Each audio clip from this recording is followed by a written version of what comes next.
One of my favorite windows of the NFL calendar, which the NFL's goal to make their calendar is the full 365 days in all 12 months. And yes, those two numbers go hand in hand for you non-math majors out there, is the free agency and trades window. And we're in that window now. It's not complete, but this is a good run. So Phil and I are going to take some time and go through who we think are winners, losers, or big winners, and maybe in some cases even a big loser if there is such a thing through the free agency and trades. This is the Coach and Crew Show. I am your host, the coach, Charlie Kraus. That's Tantor and AKA Phil, if you hear it either way. And we're just going to ping pong back and forth of winners, losers, or big winners. And I'll just start by just saying, how can you not be impressed with the entire AFC West?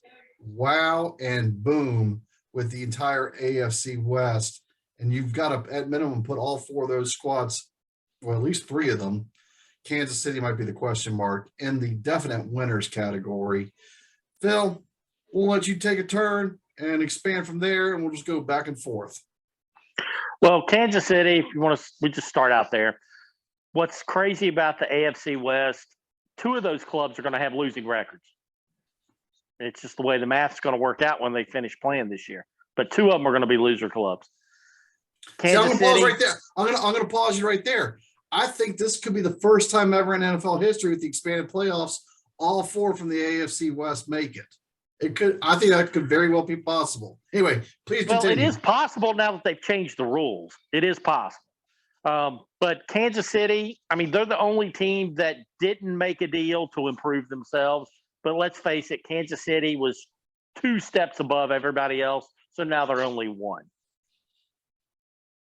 Yeah, but, and they had to cut Tyreek or trade off Tyreek for cap space purposes and salary purposes. So I understand the logic there. And they had to do it. They couldn't keep him for very long anyway. Hill is entering his final contract stage. And as we've always heard in the NFL, it's better to trade a guy a year early than a year late. Well said. Well said. All right, if I take the AFC West as winners, who would you put as either a winner or a big winner? Out there, the big winner, in my opinion, is the Denver Broncos, because they have a good team built out there. They're solid. All they were missing was a quarterback, and they got him one in Russell Wilson. If someone believes, like I do, that the only reason why Russell Wilson stunk it up last year is because he came back from having his finger broken in 3 weeks instead of just setting out the rest of the season and letting that hand heal 100% because the dude's a competitor, then that's the case, that he is the missing piece for the Denver Broncos. Well, you say the missing piece in quarterback. Look, Indianapolis missed the playoffs because they went 0-2 their final 2 weeks and a road loss to Jacksonville. If Carson Wentz got them to almost the finish line, say what you want, but I would say Matt Ryan's worth at least 2 more wins than Carson Wentz. I have to put Indianapolis in the win category for that. I know you live probably a mile from Matt Ryan or in the same neighborhoods probably, but so you probably have a different opinion, but I have to put Indianapolis in a win. Well, the Matt Ryan situation, I'm really happy that Atlanta did right by him, because Indianapolis is built to win now. They've got a fantastic offensive line. They've got the best running game in the NFL. They've got good young wide receivers. They've got targets to hit people with. All right. All they need is a quarterback. Matt Ryan, he plays on a team. Well, he used to play on a team that probably has the least amount of offensive weapons in the NFL. And I don't even think that's debatable, because the Atlanta Falcons positions on offense, they were trash. Every single player is trash, except for Pitts. Kyle Pitts, that's a whole different argument with that tight end. But everybody else is junk. And going to a team like Indianapolis is great for him to go to. He's only got 2 or 3 more years. Hopefully he can make a run at the playoffs and maybe get him a ring. I wouldn't mind seeing Indianapolis get a ring and getting Matt Ryan to put a ring on his hand. But he's got a couple more years left. That's pretty good. He has to stay clean. He has to stay vertical. And I think Indianapolis can do just that for him. But I hate what Indianapolis did to Carson Wentz. They blamed him for everything. I'm sorry. I watched those games. Those games were not his fault losing those games. Football's a team sport. Carson Wentz didn't go out there and throw 3 and 4 interceptions in those games they lost down the stretch. No, their defense gave up big plays. Their offense was inept, and that includes coaching. It was a complete meltdown by Indianapolis. I don't think it was a Carson Wentz problem, even though everybody thinks both those past 2 teams, they think he was a real dog. And the only quarterback I've ever heard dog more than him is probably Jeff George. And that dates myself, but it just reminds me all of Jeff George. Every team he ever played for came out and said, get this guy out of here. So we're just going to highlight this real quick because you can laugh at me and roll your eyes. If there's 32 teams, 1 through 16 would be a quote-unquote winner. I'm not saying they're top 5, but maybe in the 15, 16 range. I'll give Jacksonville 10 seconds worth of love. They improved their offensive line a little bit. They went out and got a wide receiver and a running back to help Travis Etienne, and now no longer a rookie quarterback. So give Jacksonville some credit for trying to make a step forward. On the other hand, one of the people I'm going to put in the loser category that I expect, I think I can predict their draft quite easily, are the Dallas Cowboys. Losing 2 of your bigger wide receivers and you're starting all-pro safety, they're going to have some holes to fill, and Dallas is going to have – right now I put Dallas in the free agency loser category. Well, with Dallas, how in the world can you pay everybody top dollar? You look at the Cowboys in the past 3 years, they've paid everybody. And you just can't do that in the NFL salary cap world. It just can't happen. Jacksonville, you can't get any worse. They could have signed me and it had been an improvement.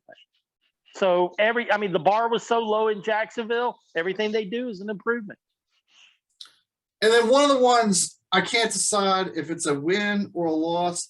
I want to see the guy do well. I really do. Mitch Trubisky to Pittsburgh. I still can't decide if that's a good or a bad. Well, what side of the fence do you belong on? When he played for Chicago, was it because the Chicago coaching staff was brain dead? And that's why Mitch Trubisky was trash? Could be. Or was the Chicago coaching staff unsuccessful because Mitch Trubisky was trash? Could be.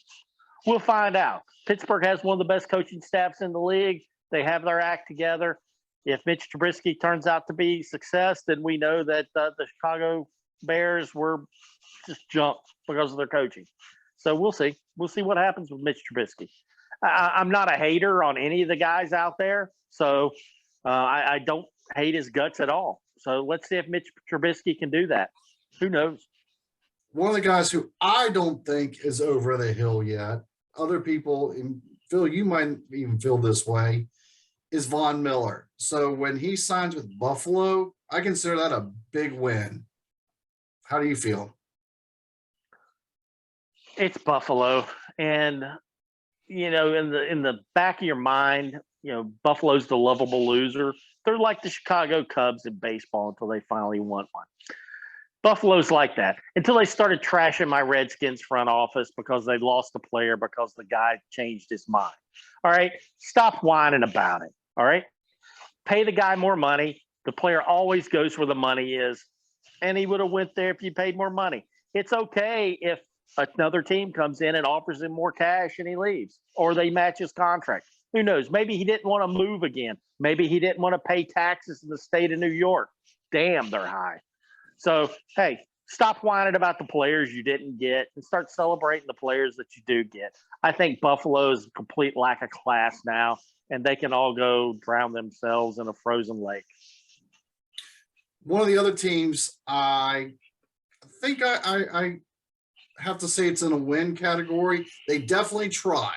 So you can't fault a team for, hey, let's put it out there. The Dolphins signed Cedric Wilson and Tyreek Hill. We've already kind of briefly mentioned Tyreek Hill, and they signed Chase Edmonds from the Arizona Cardinals. They're trying to put some weapons around Tua. It's still Tua, but they're trying. So I guess I have to give them a little bit of a leaning towards the win side.